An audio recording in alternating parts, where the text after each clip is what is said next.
Time now for that discussion I had promised you earlier with Onchari Oyeyo, who is the Research Director at the Center for African Progress. Thank you so much, Onchari, for making time, as always. Thank you. First of all, I mean, there has been so much happening on the continent, starting with our neighbors, Uganda. Yeah. You did see that President Yoweri Kaguta Museveni gifted the athletes from the Olympics, cash and cars, and also gifted the parents of the athletes. What do you make out of all this? I think that is the kind of demonstration of, support we need to copy, we need to emulate that. Mm-hmm.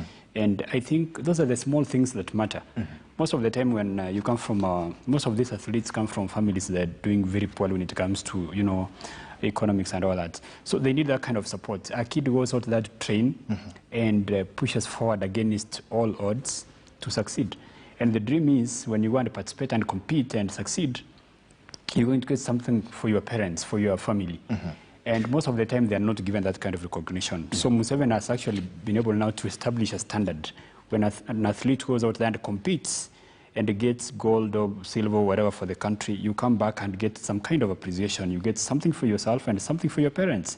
Like the idea of building houses for the parents of these athletes. Yeah. It's just wonderful. I think that is what we need to do here. We need to do that for those young men and women who train so hard and then go and represent us patriotically mm-hmm. in these competitions. And there was quite an uproar because it was contrary to how Kenyan athletes were received, yes. including the greatest marathon of all time, Eliud Kipchoge. Yeah, so a demonstration of acceptance, appreciation, and patriotism has to be done. And I don't want to blame the president because I think he's a good man.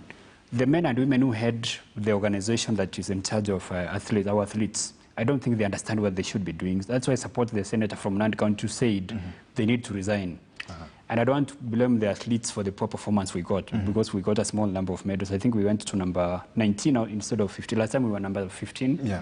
Now we were pushed down to number 25. Mm-hmm. So it's not very nice.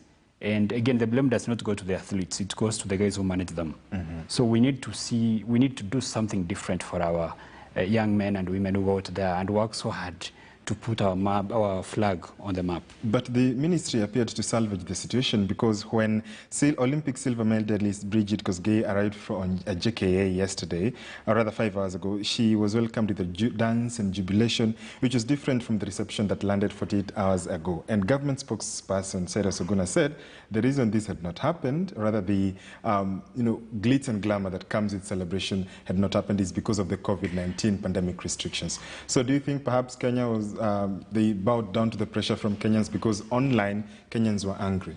Obviously, that is what it is. That is too little, too late, if you ask me. Mm. And I understand the job of the government spokesman. It's so tough. You have to twist and spin stuff. Yeah. So the point is, we've not treated our young girls and boys or our young men and women the way they should when they work so hard to, represent the country. Yeah. So we need to copy what Museveni has done. It's wonderful. And I want you to monitor what's going to happen in Uganda going forward.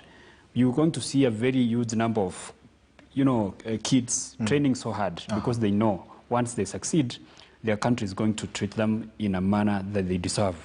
So if we do the same, we will see something different. And we're so lucky because we have this talent here. Mm-hmm. So if we embrace these guys and support them, mm-hmm. we can only go higher and do better. On a later note, you did see Kenyans saying Cheptegei, Chemutai, Kiplimo are Kenyans by extension. Well, that is an argument you can make, but then again, they're Ugandans. At the end of the day, they're Ugandans. Right. Yeah. So in the same breath, we did see Kenya host the visiting Prime Minister of Somalia, that is Mohamed Hussein Roble, who held bilateral talks with President Uhuru Kenyatta at State House, Mombasa. First of all, this is quite a step in the right direction in trying to restore the diplomatic relations, which were officially restored. But what do you take from all this that is happening between the President and the Prime Minister? I think I like the level-headedness of the Prime Minister of Somalia because I think he gets to understand that Kenya has been so instrumental in the stability of Somalia. We've done so much for these guys, and so far what we've gotten kicks, So for the first time, I think I saw a leader who understands that Somalia has to show some kind of appreciation. Mm-hmm. We've had some disagreements over the border, the issues at the coast over that small block of land, mm-hmm. which is very contested because obviously, allegedly it has deposits of natural gas and oil. Mm-hmm. But we're neighbors. And we supported them so much for so long. So they need to appreciate and they need to show some respect. Mm. And the president is a peace-loving man. He welcomed him so nicely, and they held nice talks. And my hope is, as we move forward, we're going to be able to relate like brothers, because that's what we are, or sisters, as we should describe countries.